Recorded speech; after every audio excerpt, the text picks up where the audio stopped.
प्रधानमंत्री मोदी ने संभाला कार्यभार, पहली फाइल पर किए हस्ताक्षर। आज शाम को होगी पहली कैबिनेट की बैठक। प्रधानमंत्री मोदी ने किसान सम्मान निधि की 17वीं किस्त जारी की। 9 करोड़ 30 लाख किसानों के खाते में आएंगे 20,000 करोड़ रुपए। पीएम मोदी के तीसरे कार्यकाल की आज पहली कैबिनेट बैठक होगी। शाम 5 बजे होगी मीटिंग। किसी भी वक्त हो सकता है मंत्रियों के विभागों का ऐलान। देश में एक बार फिर से मोदी सरकार। नरेंद्र मोदी ने कल तीसरी बार ली पर प्रधानमंत्री पद की शपथ। लगातार तीसरी बार पीएम बनकर मोदी ने जवाहरलाल नेहरू के रिकॉर्ड की बराबरी की, रचा इतिहास। राष्ट्रपति भवन के प्रांगण में हुआ भव्य समारोह। राष्ट्रपति द्रौपदी मुर्मू ने पीएम मोदी के अलावा मंत्रियों को भी दिलाई शपथ। पीएम मोदी के साथ इस बार भारी भरकम मंत्रिपरिषद, 30 कैबिनेट, 5 स्वतंत्र प्रभार और 36 राज्य मंत्रियों ने ली शपथ। राजनाथ सिंह, अमित शाह, नितिन गडकरी फिर कैबिनेट मंत्री बने। निर्मला सीतारमण और एस जयशंकर ने भी ली मंत्रिपद की शपथ। बीजेपी अध्यक्ष जेपी नड्डा की केंद्रीय मंत्रिमंडल में वापसी, मंत्रिपद की ली शपथ। मोदी कैबिनेट 3.0 में कई नए चेहरों को मिली जगह। एमपी के पूर्व सीएम शिवराज सिंह चौहान और हरियाणा के पूर्व सीएम मनोहर लाल खट्टर बने मंत्री। पीयूष गोयल, अश्विनी वैष्णव, ज्योतिरादित्य सिंधिया, प्रहलाद जोशी और धर्मेंद्र प्रधान की मोदी सरकार 3.0 में भी वापसी हुई, मंत्रिपद की ली शपथ। गिरिराज सिंह, भूपेंद्र यादव, गजेंद्र सिंह शेखावत, हरदीप सिंह पुरी और सर्बानंद सोनोवाल ने ली कैबिनेट मंत्री की शपथ। किरेन रिजिजू, जी किशन रेड्डी भी बने कैबिनेट मंत्री। जेडीयू कोटे से ललन सिंह और एलजेपीआर प्रमुख चिराग पासवान बने कैबिनेट मंत्री। बिहार के पूर्व सीएम जितिन राम मांझी ने भी ली मंत्रिपद की शपथ। गुजरात से मनसुख मांडविया और सीआर पाटिल बने कैबिनेट मंत्री। गुजरात बीजेपी के अध्यक्ष सीआर पाटिल। झारखंड से अन्नपूर्णा देवी और ओडिशा से जुएल ओरांव बने कैबिनेट मंत्री। मध्य प्रदेश से डॉक्टर वीरेंद्र कुमार ने ली मंत्रिपद की शपथ। जेडीएस नेता और कर्नाटक के पूर्व सीएम एचडी कुमारस्वामी ने कैबिनेट मंत्री के तौर पर शपथ ली। टीडीपी के सांसद केआर मोहन नायडू सबसे कम उम्र के कैबिनेट मंत्री बने। जितेंद्र सिंह, अर्जुन राम मेघवाल और राव इंद्रजीत सिंह बने स्वतंत्र प्रभार वाले राज्य मंत्री। आरएलडी नेता जयंत चौधरी और पीआर जाधव को भी मिला स्वतंत्र प्रभार मंत्रालय। मोदी मंत्रिमंडल में इस बार यूपी से 11 चेहरे। जितिन प्रसाद, पंकज चौधरी, एसवी बघेल, कीर्तिवर्धन सिंह, बीएल वर्मा और कमलेश पासवान बने राज्य मंत्री। अपना दल एस की नेता अनुप्रिया पटेल तीसरी बार बनी मंत्री।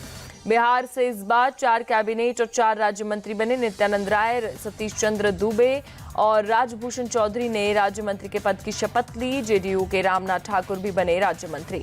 मध्य प्रदेश से कुल 5 मंत्रियों ने ली शपथ। दुर्गादास उइके और सावित्री ठाकुर बने राज्य मंत्री। छत्तीसगढ़ से तोखन साहू भी बनाए गए राज्य मंत्री। हरियाणा से कृष्णपाल गुर्जर ने ली मंत्रिपद की शपथ। बंगाल से सुकांत मजूमदार और शांतनु ठाकुर बने राज्य मंत्री। महाराष्ट्र से प्रतापराव जाधव, रक्षा निखिल खड़से, मुरलीधर मोहोल बने राज्य मंत्री। रामदास अठावले को भी राज्य मंत्री का मिला जिम्मा। उत्तराखंड से अजय टम्टा, राजस्थान से भागीरथ चौधरी और झारखंड से संजय सेठ ने राज्य मंत्री पद की ली शपथ। पंजाब से रवनीत सिंह बिट्टू को राज्य मंत्री का दिया गया जिम्मा। कर्नाटक से शोभा करंदलाजे और वी सुमन्ना को मिला राज्य मंत्री का पद। आंध्र से पी चंद्रशेखर और भूपति राजू श्रीनिवास वर्मा भी बनाए गए राज्य मंत्री। केरल से सुरेश गोपी और जॉर्ज कुरियन बने राज्य मंत्री। कर्नाटक से एल मुरुगन और तेलंगाना से बंडी संजय कुमार बने राज्य मंत्री। दिल्ली से सिर्फ हर्ष मल्होत्रा बने मंत्री। गोवा से श्रीपद नाइक, गुजरात से नींबूबेन बंभानिया और असम से पवित्र मार्गरेट को मिला राज्य मंत्री का जिम्मा। कनाडा पीएम जस्टिन ट्रूडो ने पीएम मोदी को दी बधाई। बोले दोनों देशों के संबंध और मजबूत करने के लिए साथ काम करने को तैयार। पीएम मोदी ने जताया आभार।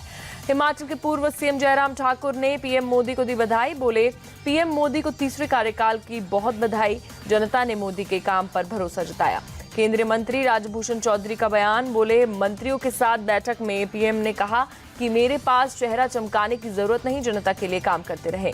केंद्रीय मंत्री पद की शपथ लेने के बाद जगन्नाथ मंदिर पहुंचे धर्मेंद्र प्रधान। मंदिर में पूजा अर्चना कर लिया आशीर्वाद।